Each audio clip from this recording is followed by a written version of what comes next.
अब चलने में कैसा महसूस हो रहा है? अभी ऐसा हो रहा है कि मैं 5-7 दिन के बाद मैं दौड़ के भी चल सकता हूँ। कि ये हॉस्पिटल ऐसे पेशेंट को लेने से रिफ्यूज़ नहीं करता। आप ये ध्यान दीजिए, आपको जिसने भेजा था यहाँ पे उसने एक्चुअली रिफ्यूज़ किया था लेने के लिए, क्योंकि वो ये काम नहीं कर सकते थे। सत्य कहेंगे, सत्य लिखेंगे, सत्य चलेंगे। हम देख रहे हैं खान पान में आजकल बदलाव आ रहे हैं, उसके कारण जो ये मॉडर्न डाइट पे लोग आते हैं उससे हड्डियाँ डेफिनेटली कमज़ोर तो होती हैं। जैसे अंकल जी, अब जैसे आपको पहले दर्द थी, आपसे चला भी नहीं जाता था, आपको उठा उठा के लेते थे, हाँ। तो क्या लगता था कि आप दोबारा इस तरह से चल पाएंगे? ऐसा हो गया कि मैं अभी ख़त्म ही हो जाऊंगा। लेकिन इधर लाने के बाद जब इन्होंने मुझे वो प्रश्न भी किया, उसका भी मुझे कोई पता नहीं लोगों चला। ने एक्चुअली अपनी दुश्मनी निकालने के लिए करते ये हैं कि जब पेशेंट को बहुत ज़्यादा ख़राब हो जाती है हालत, उसमें फिर बोल देते हैं अच्छा जाके नारायणा देख लो अगर कुछ कर सकते। कि मैंने ये प्रोफेशन इसलिए चूज़ किया कि मैं सबकी हेल्प कर सकूं, जो नीडी पीपल्स हैं मैं उनकी हेल्प कर सकूं, इस वजह से मैंने ये प्रोफेशन चूज़ किया। डॉक्टर साहब बहुत ही अच्छे हैं, इनका कोई हिसाब नहीं किया जाता, जैसे लगते हैं जैसे हमारे घर के आदमी हैं। तो इस समय हम मौजूद हैं नारायणा हॉस्पिटल में, और ये देखिए सामने है श्री माता वैष्णो देवी नारायणा हॉस्पिटल। और दैनिक स्टेट समाचार में आप सभी का स्वागत है। मैं हूं अरुण शर्मा और आज हम इस समय मौजूद हैं करक्याल माता वैष्णो देवी हॉस्पिटल में, और हमारे साथ मौजूद हैं इस समय डॉक्टर मनीष जी। तो डॉक्टर मनीष कुमार जी मौजूद हैं और ये हड्डियों के डॉक्टर, और अगर बात की जाए तो काफ़ी सेवाएं ये दे चुके हैं। हम इन्हीं से बात करते हैं। पहले सर, आपका दैनिक स्टेट समाचार में स्वागत है। धन्यवाद। दर्शकों के लिए भी बहुत उपलब्ध जानकारी मिलेगी इसमें, जिससे वो अपना आगे अपने स्वास्थ्य का भी ध्यान रख सकते हैं और उसको इम्प्रूव करने के लिए भी जानकारी यहाँ से हासिल कर सकते हैं। डॉक्टर साहब, पहले हम जानना चाहते हैं कि आप कौन से स्टेट से बिलोंग करते हैं? जी, मैं वैसे born and brought up Bhopal यानी मध्य प्रदेश हूँ, जहाँ पे मेरी इनिशियल एजुकेशन वगैरह भी हुई थी। उसके बाद मैं MBBS वगैरह सब कुछ दिल्ली से किया है। मौलाना आज़ाद से MBBS की थी, फिर post graduation all India institute of medical science से किया, वहाँ पे करीबन 9 साल रहा, आगे सीनियर रेजिडेंट भी। फिर मैं राम मनोहर लोहिया हॉस्पिटल और लेडी हार्डिंग हॉस्पिटल में था। तत्पश्चात यानी उसके बाद मैं जमशेदपुर में टाटा के साथ एसोसिएटेड रहा 6 साल, और अब यहाँ पे 6 साल से अपनी सेवाएं दे रहा हूँ नारायणा में, जब से ये स्टार्ट हुआ है हॉस्पिटल। तो काफ़ी सुनने में आया है कि डॉक्टर साहब जो इलाज करते हैं, जैसे नीज़ को रिप्लेस करना हो, कुछ दृश्य पहले मैं आपको दिखाता हूँ। ये देखिए आप कि किस तरह से ये इन्हीं के द्वारा एक सफल ऑपरेशन किया गया, और एक बुज़ुर्ग हैं और बिल्कुल फिट नज़र आ रहे हैं। डॉक्टर साहब, हम आगे बात करना चाहेंगे कि किस तरह से आप जो ऑपरेशन करते हैं उस समय क्या मोटिवेट होता है, क्या लगता है कि जिस तरह की ज़्यादा उम्र वाले जो लोग होते हैं तो उनकी हड्डियाँ किस तरह की होती हैं, या जो कम उम्र वाले हैं जी कितना फ़र्क आता है? जी जी जी जी देखिए, ये जो अलग अलग उम्र में घुटने के या जोड़ों के दर्द के कारण अलग अलग होते हैं। दूसरा, जो जोड़ में दर्द होता है या तो जोड़ के अंदर से आ सकता है, जोड़ के आसपास से आ सकता है। जो यंग एज में होता है वो यूजुअली स्पोर्ट रिलेटेड इंजरी होती हैं या एक्टिविटी रिलेटेड इंजरीज़ होती हैं, जिसमें खेलते समय या फिर कोई अगर अनफॉर्चुनेटली एक्सीडेंट हो जाए, या कुछ बीमारियां होती हैं जिसमें हमारे शरीर में कुछ तत्व बढ़ जाते हैं, जैसे यूरिक एसिड वगैरह या रूमेटॉइड आर्थराइटिस, वो यूजुअली यंग एज में दर्द का कारण होते हैं। उनमें ऑपरेशन की संभावना और ज़रूरत काफ़ी कम होती है। कॉमनली वो मेडिकल ट्रीटमेंट से ठीक हो जाते हैं, अनलेस अनटिल कोई इंजरी हो गई, स्पोर्ट इंजरी जिसमें लिगामेंट डैमेज हो गया है, तो उस केस में फिर लिगामेंट को बनाना पड़ता है सर्जरी से। लेकिन पूरा जोड़ प्रत्यारोपण यानी जॉइंट रिप्लेसमेंट करने की यंग एज में कोई ज़रूरत नहीं होती है, उसे हम बचा सकते हैं। और यही हमारा मेन मोटो भी होता है कि आदमी अपने ही जोड़ों पे, अपने ही बने हुए अंगों पे ज़्यादा से ज़्यादा समय व्यतीत कर पाए, यानी जी पाए उसी पे। तो जोड़ प्रिजर्व करना है, जॉइंट प्रिजर्वेशन मेन एम होता है यंग एज के लिए। मगर ओल्ड एज में जो चेंजेस हो जाते हैं जॉइंट के अंदर, उनको आप नहीं बचा पाते, क्योंकि उसकी जो लाइफ है एक फिक्स्ड लाइफ होती है।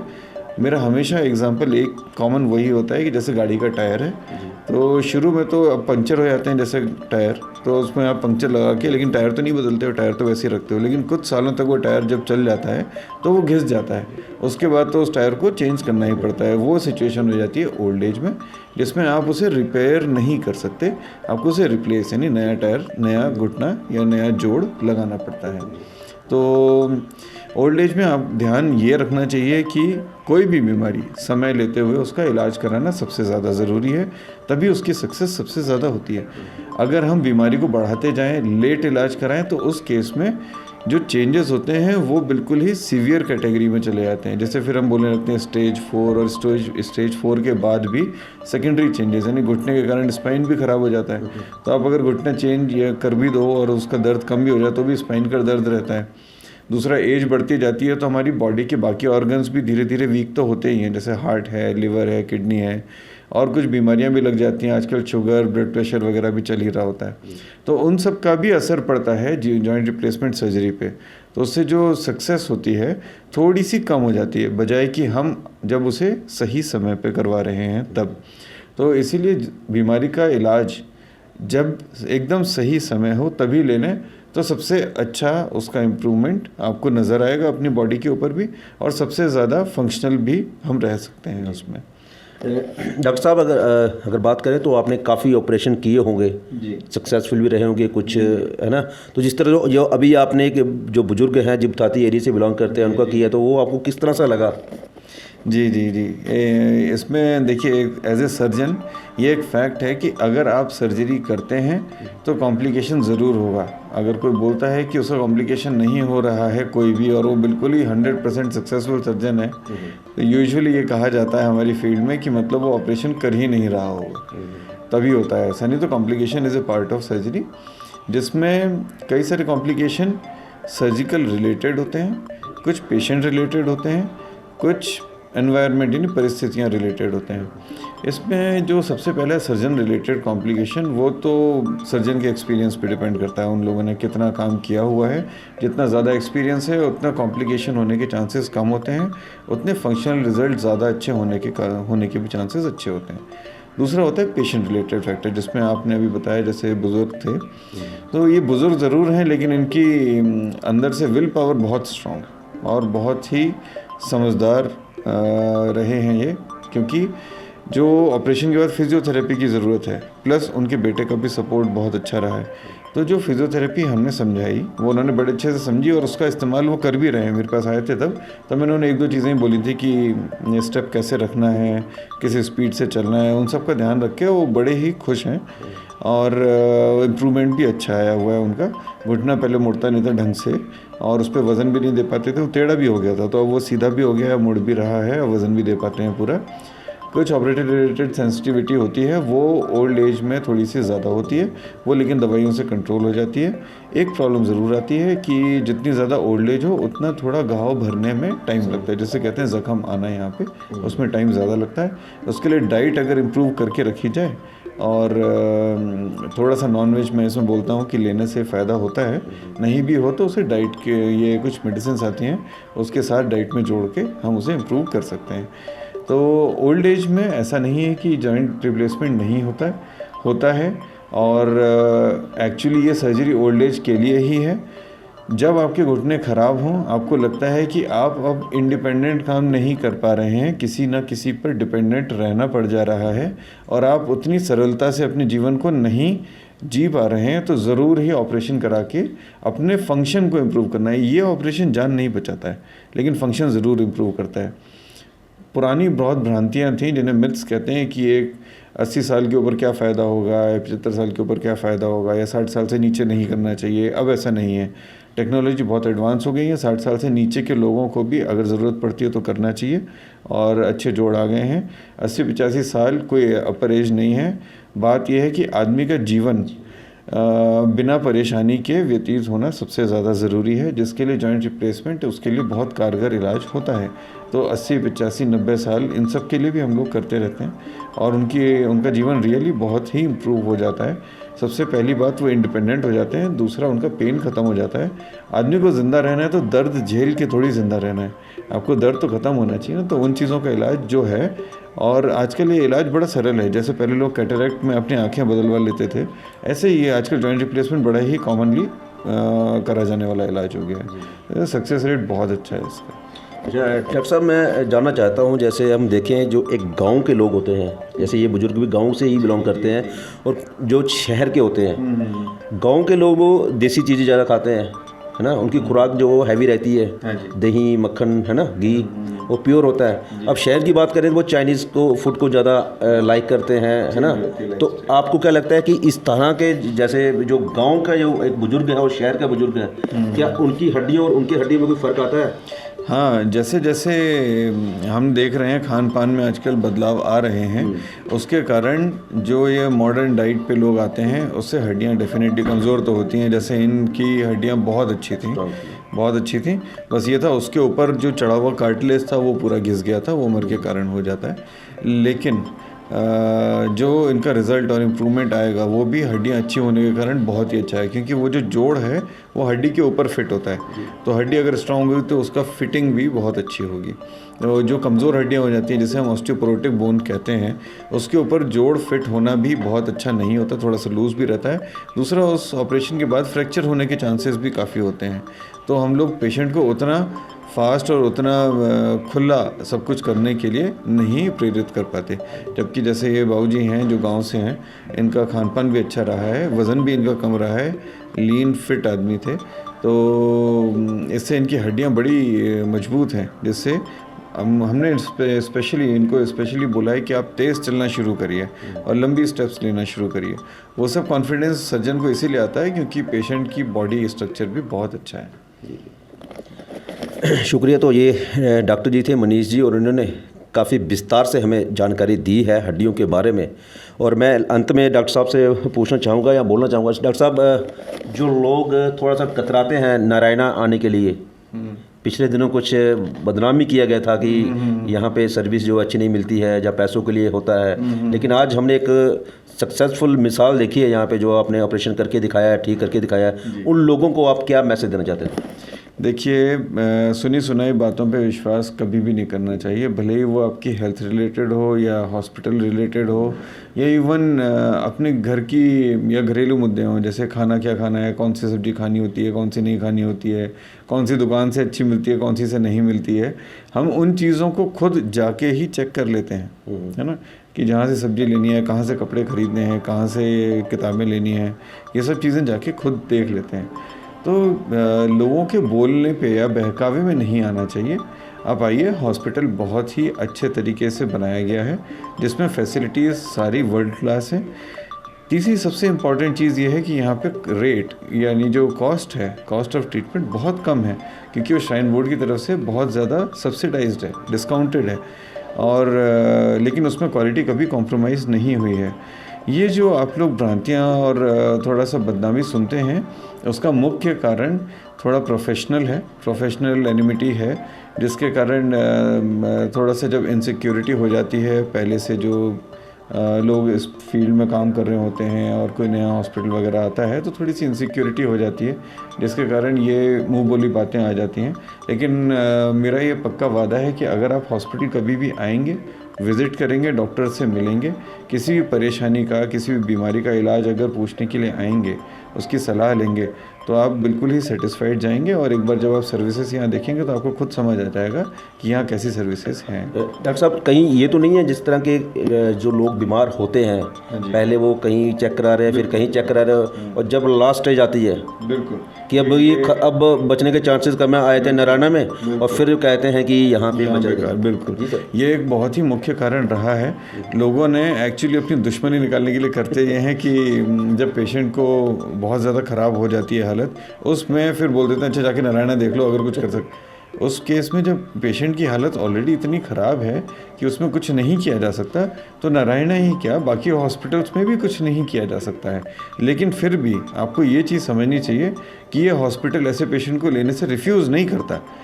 आप ये ध्यान दीजिए, आपको जिसने भेजा था यहाँ पे, उसने एक्चुअली रिफ्यूज़ किया था लेने के लिए, क्योंकि वो ये काम नहीं कर सकते थे, मगर ये हॉस्पिटल फिर भी रिफ्यूज़ नहीं करता है। दूसरी बात, इसको ऐसा कोई स्पेशली पेशेंट से बहुत ज़्यादा पैसा नहीं मिलता है।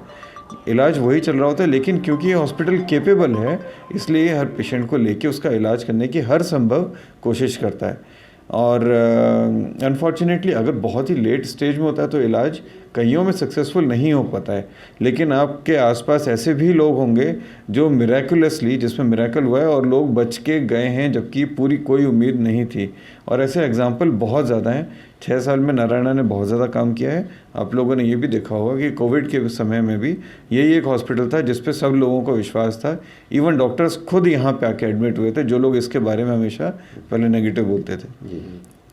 तो हॉस्पिटल में सब कुछ है और कुछ खराबी नहीं होती यहाँ पे। ये सब सिर्फ बोलने वाली बातें हैं। आइए एक बार विश्वास करिए, खुद देखिए, फिर उसके बाद जज करिए क्या है। शुक्रिया। तो ये थे डॉक्टर मनीष जी, उन्होंने काफ़ी जानकारी दी है हमें हॉस्पिटल के बारे में। जिस तरह से इन्होंने भी बताया कि जब लास्ट स्टेज होती है तो वाकई बहुत से हॉस्पिटल रेफ़र कर देते हैं कि आप हम यहाँ इलाज नहीं कर सकते, आप कहीं हो जाइए। लेकिन इनका कहूँ या इनके हॉस्पिटल का बड़ापन है कि वो उस मरीज़ को भी एक्सेप्ट करते हैं और उसका इलाज करने की कोशिश करते हैं। और अगर वो लास्ट स्टेज है, अगर नहीं बच सकेगा तो वो इस पर तो फिर भगवान भी कुछ नहीं कर पाता है। फ़िलहाल हम उस बुजुर्ग से भी बात करेंगे, अभी आपके सामने दिखाएंगे कि आखिरकार किस तरह से वो चल रहे हैं। उनसे भी बात करेंगे कि कितना फ़ायदा उनको नारायणा में मिला और इससे पहले वो किन किन डॉक्टरों या कहाँ पे इससे पहले अपना जो घुटना है वो दिखा के आए थे। तो इस समय हम मौजूद हैं नारायणा हॉस्पिटल में और ये देखिए सामने है श्री माता वैष्णो देवी नारायणा हॉस्पिटल और यहीं पे वो बुज़ुर्ग अपना इलाज करवाने आए थे घुटने का। और हम अभी उन्हीं से बात करते हैं। पापा जी क्या नाम है आपका? मेरा नाम मनीराम है। मणिराम। पापा जी कितनी उम्र है आपकी? उम्र इसमें 81 साल शुरू हो गया। 81। हाँ जी। तो आपने यहाँ पे अपना जो घुटने हैं उसको इलाज कराया, ठीक करवाया, कैसा लगा? बहुत अच्छा लगा, बहुत अच्छा किया उन्होंने। ऐसा काम किया कि जैसे कोई घर वाले होते हैं वो, नहीं तो मुझे उठा कर ले जाते हैं जहाँ भी बाथरूम जाना, कहाँ भी जाना। तो इधर जब इन्होंने घुटने ठीक किए तो तीसरे चौथे दिन मैं थोड़ा बहुत चलना शुरू हो गया। तो अभी सारे टांके खोले, अभी तो मैं चल रहा हूँ। तो ऐसी कोई बात नहीं। ये है कि डॉक्टर साहब बहुत ही अच्छे हैं, इनका कोई हिसाब नहीं किया जाता। जैसे लगते हैं जैसे हमारे घर के आदमी हैं डॉक्टर साहब। तो क्या जो इधर बच्चे हैं नर्सें का काम करते हैं वो इतने अच्छे हैं, उन्होंने ठा के हर जगह में मुझे लिया है, कोई कसर नहीं किया। वो ऐसे लगते थे जो हमारे बच्चे होते हैं। तो कोई तकलीफ़ नहीं हमें हुई, किसी किस्म की भी कोई तकलीफ़ नहीं हुई। अस्पताल बहुत अच्छा है। मैंने 81वां साल जा रहा है, बहुत जगह भी गया हूँ। जितना इधर मुझे फ़ायदा हुआ इधर कहीं नहीं हुआ, क्योंकि इधर ऐसा जैसे घर के आदमी चलाते हैं, चला के ऐसे चलाते रहे मुझे। जैसे अंकल जी, अब जैसे आपको पहले दर्द थी, आपसे चला नहीं जाता था, आपको उठा के लेते थे। हाँ। तो क्या लगता था कि आप दोबारा इस तरह से चल पाएंगे? न, मुझे उम्मीद नहीं थी कि मैं नहीं चल पाऊँगा। ऐसा हो गया कि मैं अभी ख़त्म ही हो जाऊँगा। लेकिन इधर लाने के बाद जब इन्होंने मुझे वो प्रश्न भी किया, उसका भी मुझे कोई पता नहीं चला कि कैसे किया है। ऐसे वो आ जाती थी मुझे, तो मैं सोचता कि आप पता नहीं कोई लकड़ी काट रहा है, जा क्या करे, आगे पीछे देखूं। सिर्फ ऊपरला शरीर मेरा ठीक था, नीचे वाले में कोई पता ही नहीं क्या हो रहा है क्या नहीं हो रहा है। जब प्रश्न किया उसके बाद बहुत देर के बाद मुझे पता चलने लगा कि हाँ मेरे टांग का प्रश्न हुआ है। तो अब चलने में कैसा महसूस हो रहा है? अभी ऐसा हो रहा है कि मैं 5-7 दिन के बाद मैं दौड़ के भी चल सकता हूँ। अभी मैं ऐसे चल रहा हूँ तो दौड़ के भी चल सकता हूँ। लेकिन मैं बीमार के बाद उन्हें बच्चों को भी देता हूँ, जो इधर के नर्सें हैं उनका भी, जितने भी वो सेवेदार हैं, 101 बढ़िया है, कोई कमी नहीं।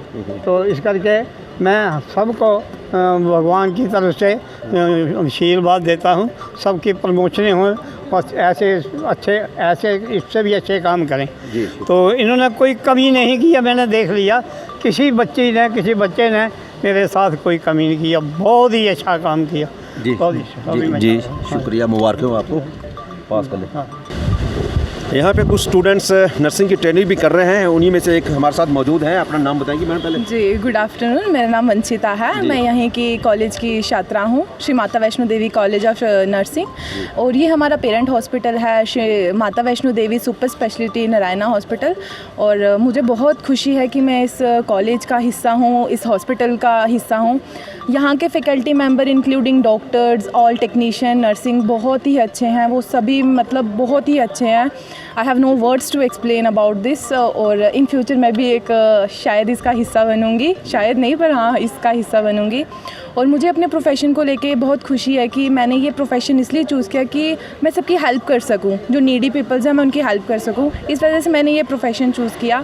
और ये कॉलेज सच्ची में बहुत अच्छा है और ये हॉस्पिटल भी बहुत अच्छा है। और मैं थैंक यू करना चाहती हूँ अपने कॉलेज वालों का कि जिन्होंने मुझे इतनी अच्छी अपॉर्चुनिटी दी यहाँ पे हॉस्पिटल में काम करने के लिए। आप बेसिकली कहाँ से हैं? जी, मैं बेसिकली उधमपुर से हूँ। उधमपुर में एक तहसील आती है, तहसील रामनगर, मैं वहाँ से हूँ। जी जी जी, तो ये अपने उधमपुर की हैं, हम भी उधमपुर के। और खुशी होती है कि हमारे ज़िला उधमपुर के बच्चे यहाँ पे नर्सिंग का कोर्स कर रहे हैं और हम चाहते हैं कि ये बढ़िया से करें और देश की सेवा करें। फ़िलहाल मुझे और मेरे कैमरामैन साहिल को दीजिए इजाज़त। नमस्कार।